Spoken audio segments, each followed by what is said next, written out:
Member for Forest Hill. Thank you very much, Mr Speaker. I rise today to oppose the motion before the House. I want to say from the outset that I am not in any way anti-vaccination. The important thing for all Victorians to realise is that, in my opinion, this motion is actually not about vaccinations. It is about freedoms.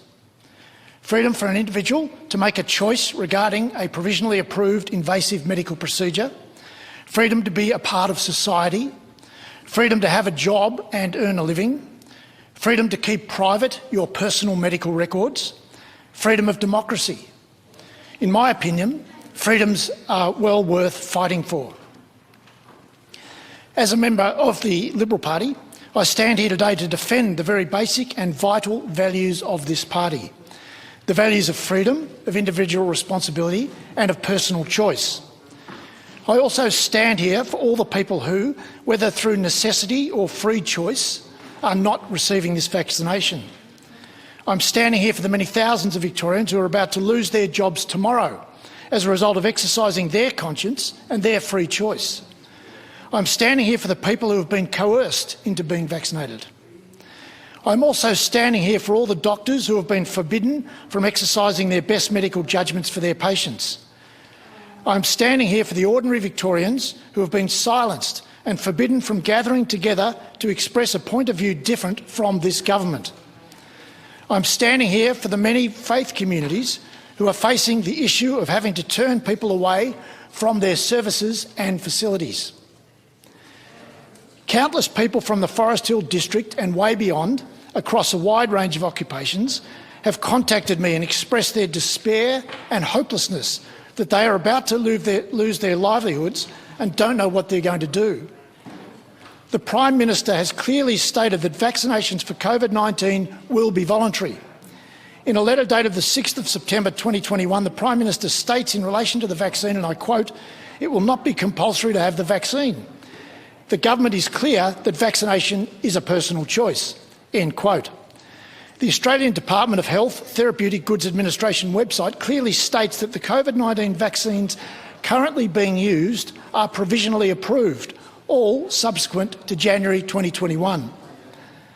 The stated purpose of the motion before the House is, and I quote, "to protect the health and safety of members and parliamentary staff and reduce the risk of transmission of COVID-19." End quote. However, it is very important for all Victorians to understand that a vaccinated person can get COVID-19 and can also transmit COVID-19. The result of the Premier's announcement on the 1st of October this year is that medical apartheid will be commencing in Victoria in a few days' time. Victoria will be a two-class society. A great leader will always inspire with hope and a clear vision. This is one of the most important roles and characteristics of a successful leader. A great leader brings people together and unites them. They don't divide people, especially in a time of great difficulty.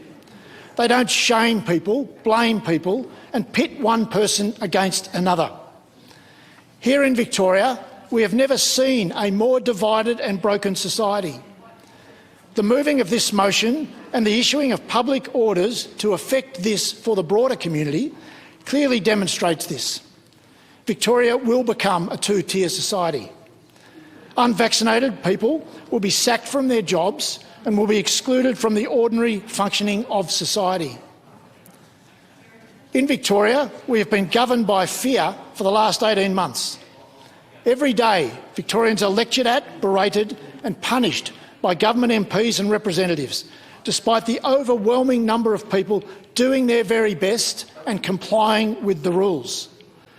Victorians are living in fear of COVID-19, in fear of the police and authorities, in fear of having or sharing a point of view different to the government, in fear of segregation, in fear of others, even friends or neighbours.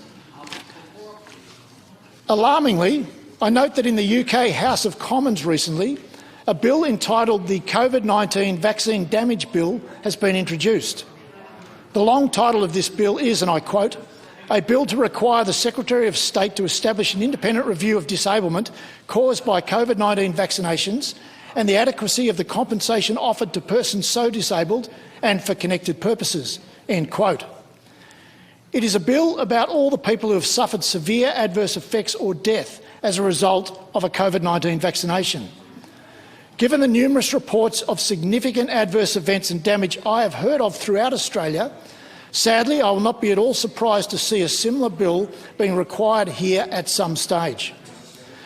The concept that a House of Parliament under the wonderful Westminster tradition can demand that any of its elected members undertake a provisionally approved invasive medical procedure to be eligible to sit in this place is an unprecedented proposition and attacks the very heart of our democratic system. Given the very recent backflips on government decrees made regarding judges and Commonwealth employees, the actual legality of many of the government's ad hoc announcements may well be questionable. In the last almost 2 years, many of the rights and freedoms that all Victorians had previously enjoyed and had largely taken for granted have been removed in the name of COVID-19. I understand and agree with the need for some of them, but I and my Liberal National colleagues have repeatedly spoken out against many of these restrictions as being too onerous, ineffective or just plain mean-spirited. I note that for virtually all of the restrictions, Victorians are still waiting to see the actual health advice that lies behind them, advice which the government has repeatedly refused to release.